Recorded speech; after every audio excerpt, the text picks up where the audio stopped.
नमस्कार, आप देख रहे हैं प्रदेश का सबसे भरोसेमंद चैनल इंडिया न्यूज राजस्थान। आपके साथ मैं अभिषेक पांडे हूं। स्वागत है आपका हमारे खास कार्यक्रम बड़ी बहस में। बड़ी बहस में आज हम बात करेंगे राहुल गांधी के हिंदुत्व राजनीति पर, क्योंकि राहुल गांधी के इस भाषण में सियासत गर्मा गई है। आपको बता दें कि राहुल गांधी ने अपने इस भाषण में हिंदू और हिंदुत्व का फर्क बताकर नया दांव खेल दिया है। राहुल गांधी ने इन दोनों शब्दों को अलग अलग बताया। उन्होंने हिंदू को सत्य और सत्याग्रह के रास्ते पर चलने वाला बताया, तो वहीं हिंदुत्व को लेकर उन्होंने कहा कि हिंदुत्ववादियों को सिर्फ सत्ता चाहिए, उन्हें सत्य से कोई मतलब नहीं है, उनका रास्ता सत्याग्रह का नहीं बल्कि सत्याग्रह का है। वहीं राहुल ने बीजेपी और आरएसएस को हिंदूवादी बताते हुए गोडसे पर निशाना साधा। राहुल ने अपने भाषण में कहा कि गोडसे हिंदूवादी था और महात्मा गांधी हिंदू थे। हिंदुत्ववादी गोडसे ने बापू के सीने में 3 गोलियां मारी। इस दौरान राहुल ने यह भी कहा कि मैं हिंदू हूं लेकिन हिंदूवादी नहीं।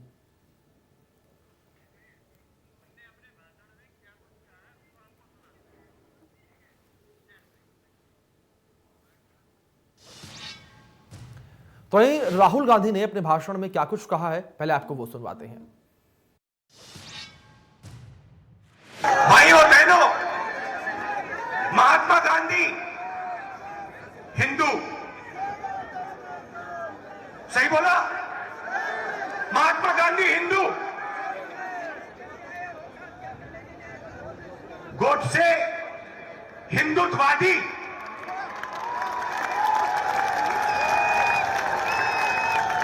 फर्क क्या होता है? फर्क मैं आपको बताता हूं। चाहे कुछ भी हो जाए, हिंदू सत्य को ढूंढता है, मर जाए, कट जाए, पिस जाए, हिंदू सच को ढूंढता है। उसका रास्ता सत्याग्रह। पूरी जिंदगी वो सच को ढूंढने में निकाल देता है। महात्मा गांधी ने ऑटोबायोग्राफी लिखी, माई एक्सपेरिमेंट्स विद ट्रूथ। मतलब पूरी जिंदगी उन्होंने सत्य को समझने के लिए, सच को ढूंढने के लिए बिता दी। और अंत में एक हिंदुत्ववादी ने उनकी छाती में 3 गोली मारी। 2014 से इन लोगों का राज है, हिंदुत्ववादियों का राज है, हिंदुओं का नहीं। सही है ना? हिंदुत्ववादियों का राज है, हिंदुओं का नहीं। और हमें एक बार फिर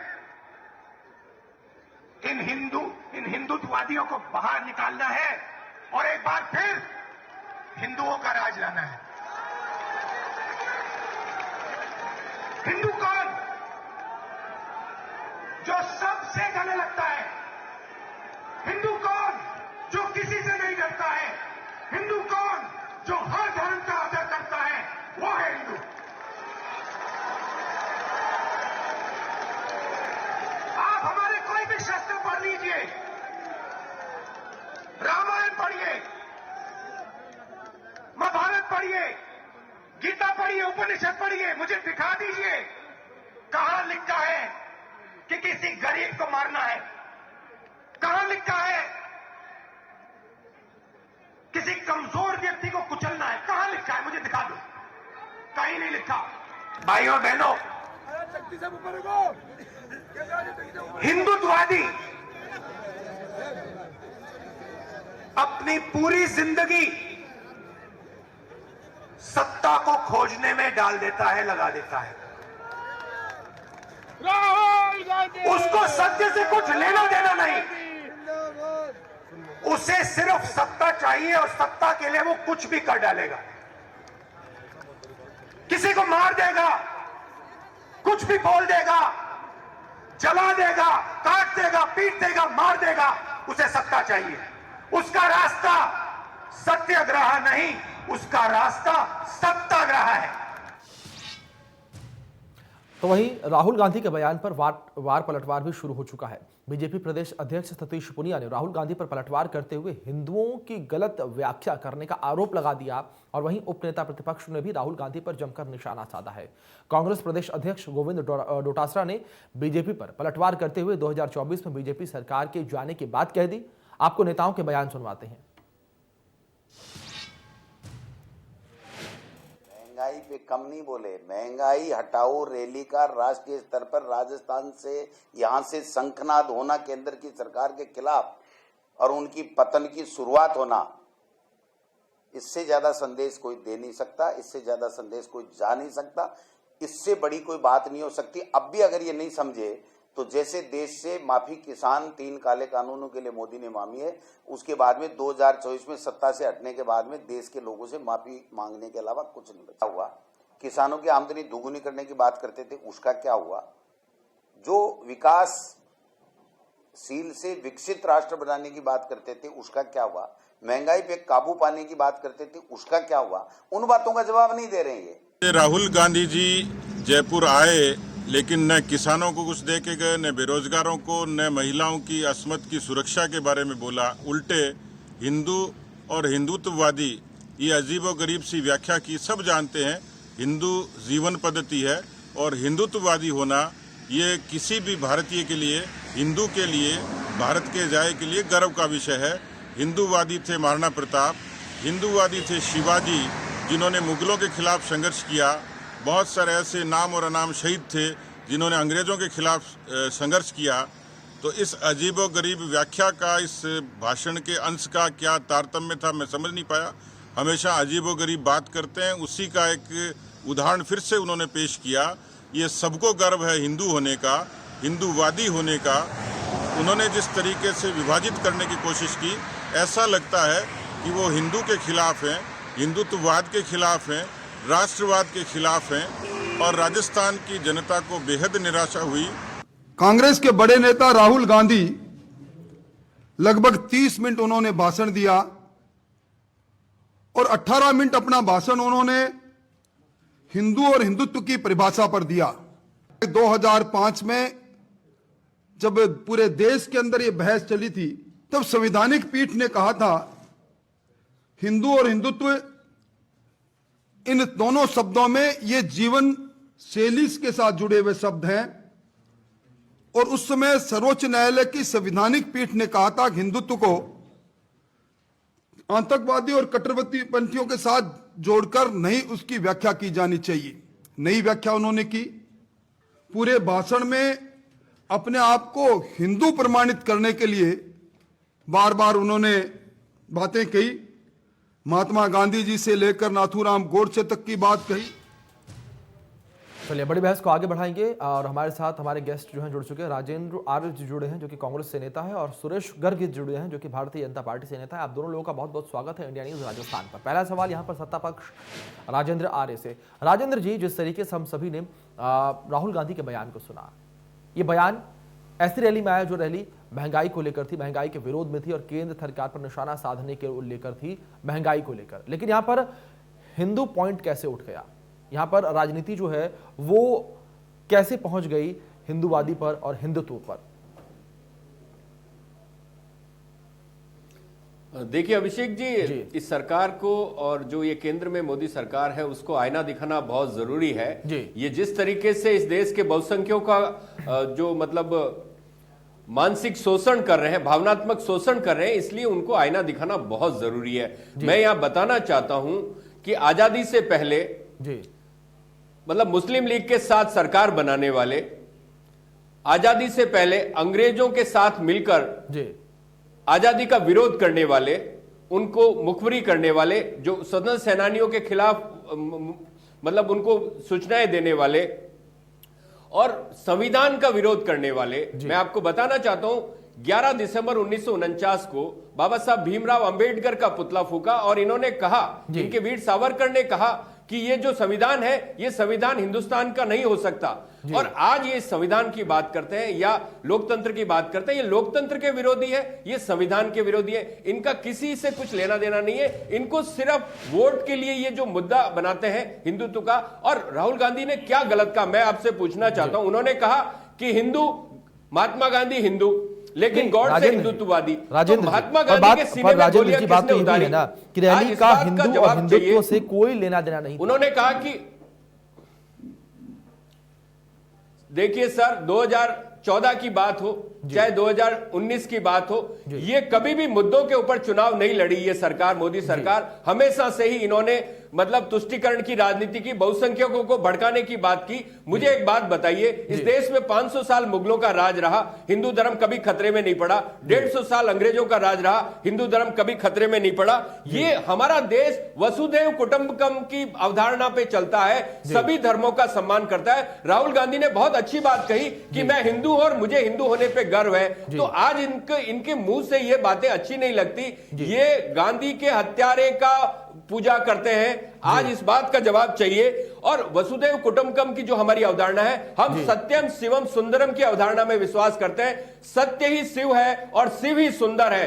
तो ये बातें हैं। उन्होंने महाभारत का उदाहरण दिया, उन्होंने गीता का उदाहरण दिया। आप बताइए राहुल जी ने क्या गलत बोला इस देश के अंदर? इस मुद्दे को जब तक इनके हाथ से ये जो बहुसंख्यकों का जो भावनात्मक शोषण करते हैं, इस शोषण को रोकने के लिए एक आपके चैनल के माध्यम से मैं कहना चाहता हूं कि इस सरकार को आईना दिखाए। और ये छदम हिंदू का जो वेश ओढ़ के बैठे हैं या हिंदू हृदय सम्राट बनते हैं, इनको आज आईना दिखाए। ये बिलबिला रहे हैं, उनकी बात में एक भी गलती नहीं निकाल पाए और आज ये बात कर रहे हैं। इन्होंने हिंदू का शोषण किया। आज एक बात बताइए, आदिवासियों के साथ में, दलितों के साथ में, राजेंद्र जी आपकी बात समझ गई, कैसा व्यवहार करते हैं? प्रतिक्रिया ले लेते हैं। ठीक है सुरेश जी, तमाम आरोप प्रत्यारोप आप पर, आपकी पार्टी पर यहां पर लग रही हैं और साफ तौर पर यह कहा जा रहा है कि आप लोग राजनीति जो है वो मुद्दा विहीन करते हैं। अभिषेक जी देखिए, आज 130 करोड़ हिंदुओं का राहुल गांधी जी ने जयपुर में आके अपमान किया है जी। क्या हिंदू और हिंदुत्ववादी अलग है? क्या महाराणा प्रताप ने हिंदुओं की रक्षा की? क्या गुरु गोविंद सिंह जी ने हिंदुओं की रक्षा करी? तो वो क्या हिंदुओं के खिलाफ थे क्या? आज देखिए राहुल गांधी जी को ये पता नहीं है कि हिंदू और हिंदुत्ववादी अलग अलग होते हैं क्या? भैया, जब सुप्रीम कोर्ट ये कह चुकी है कि हिंदू की कोई परिभाषा नहीं है, जो हिंदुओं में आस्था करता है वो सब हिंदू हैं, तो कहां से मतलब हिंदू और हिंदुत्ववादी की बातें आ गई? आज देश की जनता को अपमान किया है। आज 130 करोड़ हिंदुओं का अपमान राहुल गांधी जी जयपुर में आके कर गए हैं। उन जिनका ये पता नहीं है कि वो किस धर्म से आते हैं। आज उनके दादा हैं वो पारसी हैं, माता है वो क्रिश्चियन है। कहां से वो अपने आप को हिंदू, जनेऊधारी हिंदू बताते हैं? इनको जनेऊ पहनना नहीं आता कि जनेऊ कहां पे पहनी जाती है। वो अपनी हिंदुत्व की परिभाषा क्या करेंगे? आज देश का अपमान करके गई है। यहां पे रैली महंगाई के मुद्दे पे होनी थी, लेकिन 18 मिनट तक वो हिंदुत्व की परिभाषा समझाते गए। लेकिन देश की जनता, राजस्थान की जनता उस चीज के अंदर भ्रम में नहीं रही है और न समझ पाई है कि राहुल गांधी क्या बोल के जा रहे हैं। आप हमेशा हिंदुओं का अपमान करते गए हैं। आज महंगाई के मुद्दे पे बात करनी चाहिए कि राजस्थान के अंदर सबसे ज्यादा पेट्रोल और डीजल महंगा हो रहा है, राजस्थान में सबसे ज्यादा महंगी बिजली हो रही है, राजस्थान में सबसे ज्यादा पानी महंगा है। उस मुद्दे पर बात न करके राजस्थान के अंदर बेरोजगार दर दर की ठोकरी खा रहे हैं। आज राजस्थान के बेरोजगारों को बेरोजगारी भत्ता मिलना चाहिए था, लेकिन वो बेरोजगारी भत्ता नहीं मिल रहा है। किसानों का कर्जा माफ करने की बात हुई थी, लेकिन इन्होंने किसानों का कर्जा माफ नहीं किया है और जनता को बेवकूफ बनाने के लिए हिंदुत्व और हिंदुत्ववादी की बात कर रहे हैं, जो कि 130 करोड़ जनताओं का अपमान किया है, जो कि जनता इनको सबक सिखाएगी। 2024 के अंदर वापस मोदी जी की सरकार बनेगी, इनका अस्तित्व खत्म हो रहा है। आप ये देखिए, जो इनके साथ में इन्होंने पश्चिमी बंगाल में ममता बनर्जी को सहयोग किया था, आज ममता बनर्जी इनको नेता मानने से इनकार कर रही है कि यूपीए कोई कुछ नहीं है, वो खुद अपना लीडर बनने की कोशिश कर रही है। तो इनको अपना अस्तित्व बचाने का ध्यान देना चाहिए, न कि 130 करोड़ जनता का अपमान करना चाहिए। ठीक है सुरेश जी। राजेंद्र जी, तमाम आरोप आप पर भी लग रहे हैं और कहना चाह रहे हैं भारतीय जनता पार्टी के नेता सुरेश जी कि आपका अस्तित्व, आपकी पार्टी का अस्तित्व खतरे में है। ये बात हुई, इस पर प्रतिक्रिया आपसे लूंगा, लेकिन एक सवाल बीच में यहाँ पर मैं अपना ये भी डालूंगा कि जिस तरीके से रैली को लेकर लगातार बातें उठ रही हैं, यहाँ पर जो आपके नेता के लोग चाहने वाले थे, जो प्रशंसक थे, जो लोग दूर दराज से रैलियों में पहुंचे थे, वो हर कोई ये आस लगाकर पहुंचा था कि जब उनका नेता उनके बीच पहुंचेगा तब वो बात करेगा महंगाई को लेकर, महंगाई के मुद्दे को लेकर, किस तरीके से सरकार को घेरा जाए इसको लेकर। लेकिन वहां पर राहुल गांधी जो है हिंदू और हिंदुत्व में फंसे हुए दिखे। वहां पर आपके जो चाहने वाले हैं, जो आपके प्रशंसक हैं, वो भी नाराज हैं। देखिए अभिषेक जी, ऐसा कोई बात नहीं है। मैं आपको बताना चाहता हूं कि देश के विभाजन के लिए जो लोग जिम्मेदार हैं, देश के विभाजन के लिए जिन्होंने दो राष्ट्र की थ्योरी जिन्होंने दी, नेहरू जी चुप करके रहिए, गए चुप रहिए। हैं। देश का विभाजन तो नेहरू जी करके राष्ट्र की थ्योरी किसने दी थी? दो राष्ट्र की थ्योरी। एक मिनट सुन लीजिए, आप सुन लीजिए, आपको नेहरू जी करके गए देश का विभाजन के लिए। आप इतिहास से आप आरोप लगा सकते हो कि भारतीय जनता पार्टी की गुलामी की थी। अभी से माफी मांगने वाला है। सुरेश जी एक बात सुन लेते हैं। सुरेश जी आपके पास आऊंगा। सुरेश जी आप ही के पास आऊंगा। एक बार पहले राजेंद्र जी को सुन लेते हैं, एक बार सुन लेते हैं क्या कह रहे हैं, फिर आपकी प्रतिक्रिया लूंगा। जी, दो राष्ट्र की थ्योरी का सिद्धांत किसने दिया था, मैं ये जानना चाहता हूं। इनको ये पता नहीं है दो राष्ट्र की थ्योरी का सिद्धांत किसने दिया, अंग्रेजों के साथ में मुखबिरी किसने करी, अंग्रेजों के साथ में सुनसेनानियों को सजा किसने दिलवाई। और फिर मैं सबसे बड़ी बात बताना चाहता हूं कि इन्होंने महबूबा मुफ्ती के साथ सरकार बनाई जम्मू एंड कश्मीर के अंदर, और आज उसका ये विरोध करते हैं। इन्होंने आतंकवादियों के सामने घुटने देते के कंधार के अंदर आतंकवादियों को छोड़ने के 1000 करोड़ रुपया देके आए। इन्होंने देश के जो हमारे मतलब चीन के सामने घुटने टेक, हमारे देश के अंदर अतिक्रमण हो गया। ये डरते हैं। राहुल गांधी ने सही कहा कि हम सत्य के राह पे चलते, सत्याग्रह के मार्ग पे चलते, और ये सत्याग्रह के लिए सारा का सारा मतलब 1925 से लेके अब तक ये लोग सिर्फ और सिर्फ सत्ता प्राप्त करने के लिए देश को विभाजन का बांटते रहे, देश को नफरत फैलाते रहे, और ये इनका एजेंडा सिर्फ नफरत फैलाने का है। इनको एक्सपोज करना बहुत जरूरी है। अभिषेक जी मैं बताना चाहता हूं, राहुल गांधी ने इनको एक्सपोज करने का काम किया। राहुल गांधी ने सुरेंद्र जी सुरेंद्र जी से आप सुन लेते हैं, ठीक है। राजेंद्र जी एक बार सुरेंद्र जी से इससे प्रतिक्रिया ले लेते हैं। सुरेंद्र जी, आरोप लग रहा है आपकी पार्टी पर कि आप लोगों को एक्सपोज करने का काम राहुल गांधी ने किया है। महाराणा प्रताप के बारे में गलत बात कही थी, महाराणा प्रताप के बारे में गलत बोलने वाले लोग। ठीक है राजेंद्र जी, ठीक है राजेंद्र जी एक बार सुन लेते हैं, ठीक है। राजेंद्र जी आपने आरोप तमाम लगाए हैं, इन आरोपों पर देख लेते हैं क्या कुछ कहना है यहाँ पर सुरेंद्र जी का।